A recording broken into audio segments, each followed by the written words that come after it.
کریں، جب سفر کا مہینہ آتا ہے تو سفر کے مہینے میں مسلمان کیا تصور کرتے ہیں معاذ اللہ کہ یہ مہینہ منحوس ہے، اس مہینے میں بلائیں اترتی ہیں۔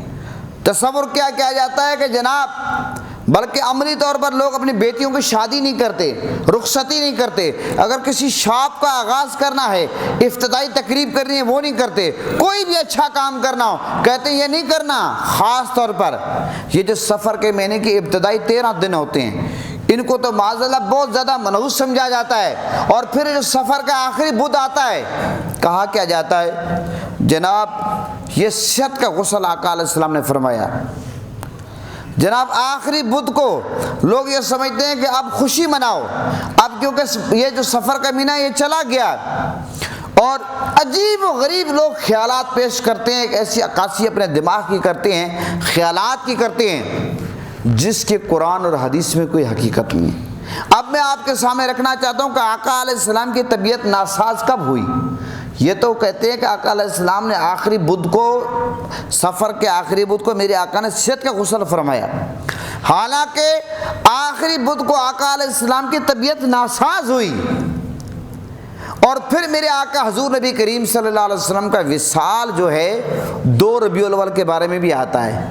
ربیع الاول شریف کی بہت ساری تاریخ کے کتب میں یہ چیز ملتی ہے کہ آقا علیہ السلام کا وصال 2 ربیع الاول کا ہوا، لیکن عمومی طور پر یہ ہے جو عوام کو جس چیز کا علم ہے، جو اسکول کی کتابوں میں لکھا ہوا وہ 12 ربیع الاول لکھا ہوا ہے، لیکن بہت سارے اس پر دلائل ہیں کہ آقا علیہ السلام کا وصال 2 ربیع الاول کو ہوا۔ تو میں جو بات کہنا چاہتا ہوں، جو کہتے ہیں کہ آقا علیہ السلام بیمار ہوئے بدھ کے، یعنی کہ اس میں غسل صحت آقا علیہ السلام نے آخری بدھ کو فرمایا، اور بدھ کے یعنی کہ یہ سفر کے مہینے میں آقا علیہ السلام بیمار ہوئے، حالانکہ آقا علیہ السلام کی بیماری کا آغاز ہی آخری بدھ سے ہوا، جس کو ہمارے لوگ صحت کا غسل سمجھتے ہیں، اس میں آقا علیہ السلام کی طبیعت ناساز ہوئی۔ اب آقا علیہ السلام کی طبیعت کا ناساز ہونا پھر بھی اگر کوئی کسی کو سمجھ آ بھی جائے تب بھی اس کو منحوس نہیں کہہ سکتے۔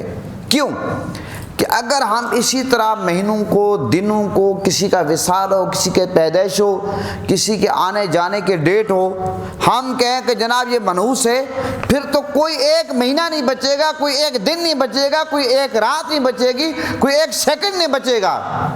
مثال کے طور پر آپ دیکھ لیں کہ 21 رمضان کو مولا علی کی شہادت ہے، تو معاذ اللہ کوئی یہ کہہ سکتا ہے کہ رمضان منحوس ہے؟ رمضان کا مہینے کے بارے میں کوئی کہہ سکتا ہے؟ پتہ چلا کہ اگر کسی مہینے میں اللہ کے نبی کا وصال ہوا ہو، یا صحابہ کا وصال ہوا ہو، یا اہل بیت پنجتن پاک کا، اولیاء کرام کا وصال ہوا ہو، اس کو منحوس نہیں کہتے۔ پہلی بات یہ جو اللہ والے ہیں وہ ایک جان سے دوسرے جان میں شفٹ ہوتے ہیں، ان کا جو وصال ہے اس کو بھی ہم منحوس نہیں کہتے۔ ان کا دنیا میں رہنا یا دنیا سے پردہ فرمانا معاذ اللہ اس کے بارے میں غلط خیال رکھنا بھی غلط ہے۔ تو پھر آپ یہ دیکھیں 22 جمادی الثانی کو خلیفہ اول حضرت ابوبکر صدیق کا یوم وصال ہے، اس کو بھی منحوس کہیں گے۔ 1 محرم کو حضرت فاروق اعظم کا یوم شہادت ہے۔ 10 محرم کو آپ کو پتہ ہے کہ حضرت امام حسین آپ کے رفقا شہداء کربلا کی شہادت ہے۔ اگر اس طریقے سے آپ کہتے جائیں گے تو پھر تو کوئی مہینے نہیں بچے گا۔ اب آقا علیہ السلام کا وصال 12 ربیع الاول میں ہوا، کوئی کہے کہ 12 ربیع الاول معاذ اللہ منحوس ہے، پھر وصال سے کیا مہینہ منحوس ہو جاتا ہے؟ تو پتہ چلا کہ یہ جتنی بھی باتیں ہیں یہ من گھڑت ہیں، اس کا کوئی تعلق ہی نہیں ہے۔ حالانکہ ماہ سفر میں آپ غور کریں، اگر آپ تاریخ پہ غور کریں، کفار کے خلاف جہاد کی اجازت پتہ کس مہینے میں ملی؟ سفر کے مہینے میں ملی۔ قرآن مجید کی وہ آیات جس میں اللہ تعالیٰ نے جہاد کی اجازت عطا فرمائی، کفار مسلمانوں پر طرح طرح کے ظلم کرتے تھے، تکلیفیں دیتے تھے، صحابہ کرام حضور کی بارگاہ میں عرض کرتے تھے یا رسول اللہ ہمیں آپ اجازت عطا فرمائیں ہم جہاد کریں، ان کے خلاف ہتھیار اٹھائیں۔ میرے آقا نے فرمایا اللہ کی طرف سے اجازت نہیں ملی۔ جب یہ قرآن کی آیات نازل ہوئی جہاد والی جس میں مسلمانوں کو اجازت دی گئی ہے، وہ پتہ کب ہوئی؟ اس کے بارے میں آپ غور کریں، کفار کے خلاف جہاد کا حکم اور آغاز سن 2 ہجری ماہ سفر میں ہوا۔ تو اگر کوئی کہے کہ جناب سفر کا مہینہ منحوس ہے، پھر سوچنے کی بات ہے۔ اسی طرح ماہ سفر 2 ہجری میں پہلا جو غزوہ ابوا وہ ہوا۔ اسی طرح یکم صفر 12 ہجری کو سیدنا خالد بن ولید نے ایرانی سپہ سالار کو، آپ کو پتہ ہے کہ جتنے بھی وہ ایرانیوں کو شکست فاش دی۔ اسی طرح ماہ صفر کو یہ اعزاز بھی حاصل ہے، اس میں قیس و کسریٰ کا جو غرور تھا وہ خاک میں ملا۔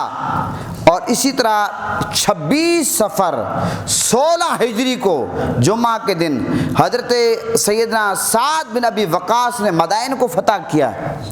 یہ صفر کے مہینے کے یہ معاملات ہوئے۔ اسی طرح آپ کی اطلاع کے لیے عرض ہے کہ بہت سارے ایسے بزرگان دین ہیں، یعنی کہ حضور دادا صاحب رحمۃ اللہ علیہ کا عرس مبارک کب ہوتا ہے؟ دادا صاحب کا وصال کب ہوا؟ آپ کو پتہ ہے 18، 19، 20 صفر کو دادا صاحب کا عرس مبارک ہوتا ہے۔ اسی طرح حضرت مجدد الف ثانی شیخ فاروق احمد سرندی رحمۃ اللہ علیہ کا یوم وصال کب ہے؟ 29 صفر کو ہے۔ اسی طرح حضرت غوث بہاول حق زکریا ملتانی علیہ رحمہ کا وصال کب ہے؟ 7 صفر کو ہے۔ اسی طرح اعلیٰ حضرت عظیم البرکت امام احمد رضا خان فاضل بریلوی کا یوم وصال کب ہے؟ 25 صفر کو ہے۔ اسی طرح حضور قبلہ پیر مہر علی شاہ صاحب علیہ رحمہ کا یوم وصال کب ہے؟ 29 صفر کو ہے۔ اب یہ اتنے اللہ والے ہیں جن کا یوم وصال سفر میں ہے۔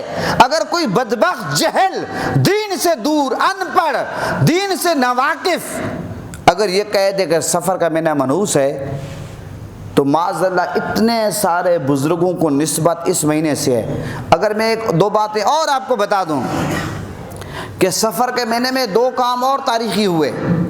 23 مارچ 1940 کو جب قرارداد لاہور میں پاکستان کا مطالبہ کیا گیا تو پتہ یہ سفر کا مہینہ تھا۔ کون سا مہینہ تھا؟ یہ تاریخی بات بتا رہا ہوں آپ کو۔ اسی طرح ایک اور بات، یکم صفر 28 مئی 1998 کو پاکستان ایٹمی طاقت بنا۔ پاکستان کیا بنا؟ محسن پاکستان ڈاکٹر عبدالقادر خان صاحب کی مہربانی سے۔ تو مجھے آپ یہ بتائیں، اگر یہ فتوے لگاتے رہے کہ جناب فلاں دن منحوس ہے، فلاں مہینہ منحوس ہے، فلاں رات منحوس ہے، اور سفر کے ابتدائی 13 دن منحوس ہیں، آخری بدھ فلاں ہیں، یہ بلائیں اترتی ہیں، اور مچھلیوں کو جناب ٹکیاں بنا کر ڈالی ہیں، فلاں کرنا ہے، اس چیز کا شریعت میں کوئی تصور نہیں ہے۔ اس چیز کا شریعت میں کوئی تصور نہیں ہے۔ ہاں اگر کوئی بندہ صدقہ خیرات کرتا ہے سبحان اللہ، جب بھی کرے، اس پر تو کوئی پابندی ہے ہی نہیں۔ یہ تو اگر کوئی بندہ اور صدقہ نہیں کر سکتا، تو ابھی مجھے اینکر نے کہا کہ ٹی وی پہ میں بیٹھا ہوا تھا پروگرام میں، سفر پہ ہم نے پروگرام کیا، وہ کہہ رہا ہے شاہ جی کوئی اور صدقہ نہیں بھی کر سکتا تو حضور کی حدیث کے مطابق تو مسکرانا بھی صدقہ ہے۔ ارے اسلام تو اتنا خوبصورت دین ہے، آپ اگر اور کچھ خرچ نہیں کر سکتے، آپ کسی سے مسکرا کر بات کریں، یہ بھی صدقہ ہے، یہ بھی صدقہ ہے۔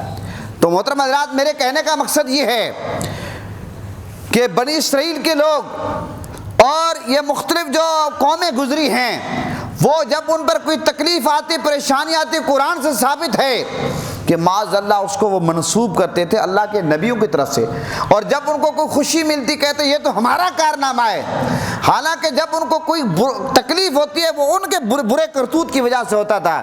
تو پتہ چلا کہ یہ جو معاملہ چلا آ رہا ہے یہ عرب میں آپ کو پتہ ہے کہ سفر کے مہینوں کو جہالت کی وجہ سے منحوس سمجھا جاتا تھا، جس کی اسلام میں کوئی حیثیت نہیں۔ ماہ سفر قمری مہینے جو ہیں ان کا آپ کو پتہ ہے کہ دوسرا مہینہ اسلامی مہینہ، اور جہالت میں اس سفر کو منحوس خیال کیا جاتا تھا۔ سفر کے مہینے کو، سفر کے مہینے میں تجارت نہیں کی جاتی تھی، اور عرب کے لوگ جو ہے ماہ سفر کے بارے میں عجیب و غریب خیال رکھتے تھے۔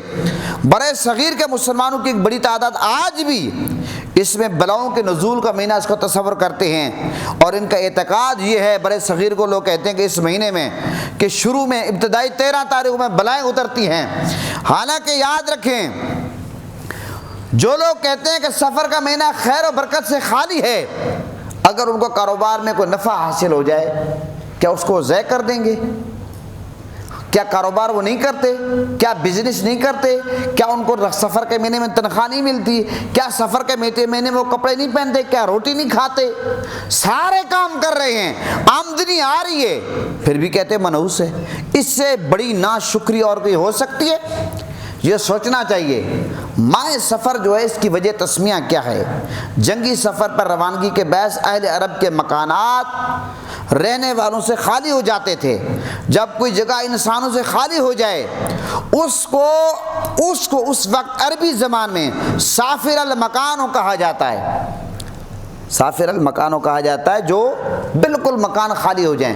تو عرب کے لوگ کیا کہتے تھے کہ مکان کو جنگوں کی وجہ سے خالی کر دیتے تھے، اس لیے اس کو سفر کا مہینہ کہتے ہیں۔ یہ اس کی وجہ تسمیہ ہے۔ تو سفر کے مہینہ کو منحوس سمجھنا، یہ بات یاد رکھیں، یہ سراسر غلط ہے۔ قرآن پاک میں اللہ تعالیٰ نے کیا فرمایا ہے؟ یہ بدشکونی کے حوالے سے، نحوست کے حوالے سے، کہ فرمایا قالوا انا تطیرنا بکم، وہ لوگ مسلمانوں سے بولے ہم تمہیں منحوس سمجھتے ہیں، معاذ اللہ، ہم تمہیں، یہ مسلمانوں کو کہا۔ اور اسی طرح امام حافظ الدین نصفی رحمۃ اللہ اس آیات کریمہ کی تفسیر میں فرماتے ہیں کہ مسلمانوں سے کہا کہ ہم تم سے بدشکونی لیتے ہیں، اور اس کی وجہ سے انہوں نے ان کے فرمایا دین اسلام کو برا بلا کیا، خیال کیا، اور ان کے نفوس کو اس دین سے نفرت کرنے لگے۔ جو کی عادت تھی کہ ہر چیز سے برکت حاصل کرنا چاہتے تھے، اور جس کی طرف ان کا جھکاؤ ہو جاتا تھا دماغی طور پر، جس چیز کی طرف ان کی جو چیز ان کی طبیعت قبول کر لے کہتے یہ ٹھیک ہے، اور جو چیز ان کے طبیعت میں آ جائے یہ چیز غلط ہے اسے نفرت کرنے لگتے تھے۔ جوہلا کا طریقہ تھا، یہ بات یاد رکھیں۔ اب یہ بات یاد رکھیں، یہ جو سفر کا مہینہ ہے یہ منحوس نہیں ہے۔ سنیں، میں آپ کے سامنے روایت رکھنا چاہتا ہوں، آقا علیہ السلام کا فرمان ہے، حضرت ابو ہریرہ رضی اللہ عنہ حدیث پاک کے راوی ہیں۔ یہ حدیث پاک آپ سنیں گے تو یہ جتنے بھی آپ کے قلوب و ذہن میں سفر کے مہینے میں خیالات سفر کے مہینے کے حوالے سے پائے جاتے ہیں، مسلمان ہونے کے ناطے، آقا علیہ السلام کی امتی ہونے کے ناطے میں یقین کرتا ہوں اور یقین سے کہتا ہوں اور آپ کے بارے میں اچھا گمان رکھوں گا، جب آپ حضور کی حدیث سنیں گے آپ اپنے قلوب و اذہان سے تمام خیالات نکال دیں گے۔ سنیں، حضرت ابو ہریرہ رضی اللہ عنہ حدیث پاک کے راوی ہیں، آقا علیہ السلام نے فرمایا کوئی بیماری متعدی نہیں، کوئی بیماری ایسی نہیں جو ایک بندے سے دوسرے بندے کو لگے۔ جب آقا علیہ السلام نے فرمایا کوئی بیماری متعدی نہیں، ایک اعرابی کھڑا ہوا، یا رسول اللہ اگر کوئی بیماری کسی کو نہیں لگتی تو ایک اونٹ کو خارش کی بیماری ہے تو دوسرے اونٹ کو وہ خارش کی بیماری کیوں لگ جاتی ہے؟ میرے آقا نے فرمایا ایسا نہیں ہے، اگر یہ بات آپ جو کہہ رہے ہیں بقول آپ کے اگر سچ ہے تو وہ جو پہلے اونٹ کو خارش کی بیماری ہوئی اس کو کہاں سے لگی؟ پتہ چلا اس بات کی کوئی حقیقت نہیں ہے کہ ایک بندے کی بیماری دوسرے بندے کو بیماری لگ جاتی ہے۔ اگر اس طرح بیماری لگتی تو پھر سارے ڈاکٹر بیمار ہو جاتے۔ یہ کرونا کے دنوں میں یہی تو ڈرامہ رچایا گیا، ہم نے اس بات کی نفی کی کہ بیماریاں اس طرح نہیں لگتی، یہ حضور کا ایک فرمان ہمارے سامنے تھا، لیکن وہ کہتے تھے نہیں مسجدیں بند کر دو، فلاں بند کر دو، فلاں بند کر دو، بیماری لگتی ہے۔ بھئی اگر بیماری لگتی ہے ڈاکٹروں کے کیوں نہیں لگتی؟ حکیموں کو کیوں نہیں لگتی جو آپریشن کرتے ہیں؟ ڈاکٹر آپریشن کرتے ہیں، مریضوں کو ہاتھ لگاتے ہیں، ساتھ کھڑے ہوتے ہیں، جتنے بھی ماسک لگا لیں، جو ہمیشہ 24 گھنٹے ہسپیٹل میں رہتے ہیں ان کو کیوں نہیں لگتی؟ تو پتہ چلا کہ آقا علیہ السلام کے اس فرمان کے مطابق کوئی بیماری معتادی نہیں، یعنی ایک بندے کی بیماری دوسرے بندے کو نہیں لگتی۔ سمجھ گئے؟ ایک یہ بات۔ دوسرا میرے آقا نے فرمایا کہ نہ بدفعالی کوئی چیز ہے، نہ الو کا بولنا کوئی چیز ہے۔ یہ الو کا بولنا، جناب الو بول گیا، سفر میں جا رہے ہیں آپ نہیں جانا، فلاں پرندہ بول پڑے، یہ ہو جائے وہ ہو جائے، سب یہ جہالت کی بنا پر لوگوں نے باتیں نکالی ہوئی ہیں۔ اور پھر میرے آقا نے فرمایا کہ آخر میں کہ والا سفرا، میرے آقا نے فرمایا کہ نہ ہی مائع سفر منحوس ہے۔ میرے آقا نے فرما دیا کہ سفر کا مہینہ منحوس نہیں ہے، حضور نے فرما دیا، حضرت ابو ہریرہ راوی ہیں۔ اب اگر کوئی بندہ مسلمان ہو، نبی کا امتی ہو، وہ کہے کہ سفر کا مہینہ منحوس ہے، تو مجھے آپ یہ بتائیں وہ کس کی بات کو لے کر آگے چل رہا ہے؟ اس کے بعد کیا پروف ہے، اس کے بعد کیا دلیل ہے؟ ارے دین تو ہمیں حضور نے بتایا، اسلام تو ہمیں آقا علیہ السلام نے جو دیا وہی اسلام ہے۔ اپنی طرف سے آپ ایک چیز کو منحوس قرار دیں، ایک چیز کو اچھا قرار دیں، ایک چیز کو برا قرار دیں، شکوک و شبہات کو مزید بڑھائیں، اور لوگوں میں اب آپ دیکھیں یوٹیوب پہ آپ جائیں، بھائی سفر کے نوست سے بچنے کے لیے آپ بھائی یہ آپ اتنے مچھلیوں کو آپ گولیاں بنا کر ڈالیں فلاں چیز کی، آپ یہ تقسیم کریں، یہ کریں، یہ کریں۔ وہ جب تک یہ حرکتیں نہ کریں ان کو ویوز نہیں ملتے، ان کو آمدنی نہیں ہوتی۔ اور ہماری قوم اتنی بیوقوف ہے، وہ ویڈیوز دیکھ کر اپنے گھروں میں جا کر شکوک و شبہات کرتے ہیں کہ نہیں سفر کے مہینے میں ہم نے شادی نہیں کرنی، بیٹی کی رخصتی نہیں کرنی، سفر کے مہینے میں ہم نے سفر پہ نہیں بھی جانا، کاروبار نہیں کرنا۔ اور اس چیز کی اسلام میں کوئی حقیقت نہیں ہے۔ یہ حضور کی حدیث ہے کہ سفر کا مہینہ منحوس نہیں ہے۔ اب اگر کوئی بندہ سفر کے مہینے کو منحوس کہے گا، پتہ چلا اس کو آقا علیہ السلام کے فرمان پر یقین نہیں ہے، اس کو آقا علیہ السلام کے فرمان پر یقین نہیں ہے۔ تو محترم حضرات، ہمیں سوچنا چاہیے کہ ہم کہاں کھڑے ہیں اور یہ باتیں ہم کہاں سے لیتے ہیں۔ یہ صرف اور صرف اسلام سے دوری ہے۔ آپ یقین جانا کوئی اور بات نہیں ہے۔ اگر ہم اسلام کے قریب آئیں، اسلام کو پڑھیں، غور و فکر کریں، تو یہ جتنے بھی شکوک و شبہات ہیں ان کی کوئی حقیقت نہیں ہے۔ ساری کائنات کھڑی ہو جائے اگر آپ کو نقصان دینا چاہے، لیکن اللہ آپ کو نقصان دے، کوئی آپ کو نقصان نہیں دے سکتا۔ اور سارے لوگ اکٹھے ہو جائیں آپ کو بچانے کے لیے، لیکن اللہ آپ کو نہ بچانا چاہے، کوئی آپ کو بچا نہیں سکتا۔ کس طرح کے ہم مسلمان ہیں؟ ہم اللہ تعالیٰ کا ماننے والے ہیں، اللہ کو وحدہ لا شریک ماننے والے ہیں، نبی کے امتی ہیں۔ ہم ڈپریشن کا شکار ہیں، ہم وسوسوں میں پڑے ہوئے ہیں، کالے دھاگے ڈالے ہوئے ہیں، گاڑیوں کا آگے جھاڑو لٹکائے ہوئے ہیں۔ نہ کوئی کہتا سفر پہ جا رہا ہے، کہتا ہے میں نے بلی دیکھ لی۔ مجھے آپ یہ بتائیں کہ بلی ایک جانور ہے، اگر وہ کہیں سے نکل آئے تو اس کا نکلنا جرم بن گیا؟ یہ سب کی سب باتیں فضول ہے، اس کا اسلام سے کوئی تعلق نہیں ہے۔ لہٰذا سفر کے مہینے میں آپ شادی بھی کر سکتے ہیں، رخصتی بھی کر سکتے ہیں، سفر پہ بھی جا سکتے ہیں، کاروبار بھی کر سکتے ہیں۔ کوئی سفر کے مہینے میں بلائیں نہیں اترتی۔ بلائیں، مصیبتیں، جنات ہمیشہ وہاں آتے ہیں، تکلیفیں وہاں آتی ہیں، ڈپریشن پریشانی وہاں ہوتی ہے جہاں جس دل میں برے خیالات ہوتے ہیں۔ اپنے دماغ کو بری آماجگاہ نہ بنائیں، اپنے دماغ کو پاک کریں، درود شریف کثرت سے پڑھیں، اللہ کا ذکر کریں، کچھ بھی نہیں ہوگا۔ یہ نفسیاتی مریض جب بندہ تب بنتا ہے جب بندہ برے خیالات سوچتا ہے، جو ہمیشہ ہم لوگوں کے بارے میں سوچتے ہیں۔ تو لہٰذا میرے کہنے کا صرف اور صرف مقصد یہ ہے کہ ماہ سفر سے آپ نہ ڈریں، ہمیں اپنے اعمال سے ڈرنا چاہیے کہ ہمارے کرتوت کیا ہیں، ہمارے اعمال کیا ہیں، کیا ہم کوئی ایسے غلط کام تو نہیں کر رہے جس کی وجہ سے ہم دنیا میں بھی پکڑے جائیں، آخرت میں پڑ جائیں۔ اچھا، جس چیز سے ڈرنا چاہیے ہم ڈرتے نہیں ہیں، جس سے نہیں ڈرنا ہم اسے ڈرتے ہیں۔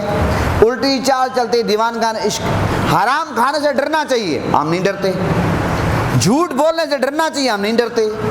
غیبت کرنے سے ڈرنا چاہیے، ہم نہیں ڈرتے۔ لوگوں کو حق کھانے سے ڈرنا چاہیے، ہم نہیں ڈرتے۔ لوگوں پر الزام لگانا، تہمت لگانا، ٹانگیں کھینچنا، لوگوں پر ظلم کرنا، غریبوں کا مال غصب کرنا، اس چیز سے ڈرنا چاہیے۔ اللہ سے ڈرنا چاہیے، رسول سے ڈرنا چاہیے۔ اس کا عذاب دنیا میں بھی نازل ہو سکتا ہے، اللہ عبرت کا نشان بنا سکتا ہے، اور آخرت میں تو عذاب ہونا ہے۔ اب اس سے کوئی نہیں ڈرتا۔ کسی بندے کو اس وجہ سے رات کو نیند نہ آئی ہو کہ یار آج میں نے رشوت کے پیسے دیے، کوئی ہے؟ کسی نے جا کر کے مولوی صاحب کو کہا، پیر صاحب کو کہا حضرت مجھے ساری رات اس لیے نیند نہیں آئی کہ میں نے رشوت کے پیسے لیے؟ نہیں۔ کوئی بندہ شراب کے بارے میں بات کرے تو پتہ چلا کہ جس چیز سے اللہ نے منع کیا ہے، حرام کیا ہے، اب وہ ایک ایسی حدود ہے۔ دیکھیں دنیا میں، اب مثلا پاکستان میں رہتے ہیں، ایک پاکستان میں کچھ ایسے مقامات ہے، کہا جاتا ہے کہ بھئی عوام کو وہاں جانے کی اجازت نہیں ہے۔ ایک ایسی باؤنڈری لگی ہوئی ہے، ایک ایسی کوئی بلڈنگ ہے، ایسا کوئی ادارہ ہے، اگر کوئی بندہ وہاں جائے گا ڈر ڈر کے جائے گا نہیں جائے گا؟ اگر جائے گا، پہلی بات ہے کہ ادھر منہ بھی نہیں کرے گا۔ اگر کرے گا تو ڈر جائے گا، ڈر کے جائے گا۔ مجھے آپ یہ بتائیں، اللہ نے ایک چیز سے منع کر، بندہ منع کر دے کام نہیں کرنا، اس سے ہم ڈرتے ہیں۔ اگر اللہ منع کر دے، اللہ کے رسول منع کر دے، بے سود کھاؤ گے تو اللہ سے جنگ کا اعلان ہے، اللہ سے جنگ کر رہے نہیں ڈرتے۔ ادھر ہم سفر کے مہینے سے ڈرتے ہیں کہ سفر کے مہینے میں بلائیں اترتی ہیں۔ کوئی کہتا ہے کہ جناب اتنے لاکھ بلائیں اترتی ہیں، اور وہ اتنی جو ہے سفر میں اترتی ہیں۔ بابا اگر بلاؤں سے بچنا ہے، عذاب سے بچنا ہے، ڈپریشن سے بچنا ہے، لڑائی جھگڑے فساد سے بچنا ہے، اولاد کی نافرمانی سے بچنا ہے، اور گولیاں کھا کر رات کو سونے سے بچنا ہے، سکون کی نیند کرنی ہے، رزق حلال کھائیں، درود شریف پڑھیں، ذکر اذکار کریں۔ لہٰذا حضور کے اس فرمان کے مطابق اور جتنے بھی میں نے باتیں رکھی ہیں، سفر کا مہینہ کوئی منحوس نہیں ہے۔ تو آج سفر کے مہینے کے حوالے سے ڈیٹیل سے میں نے بات آپ کے سامنے کی۔ انشاءاللہ اگلے جمعے انشاءاللہ کوشش کریں گے، انشاءاللہ یوم آزادی کے حوالے سے بات کریں گے، اور اسی پہ اتفاق کرتا ہوں۔ پاکستان کا مطلب کیا؟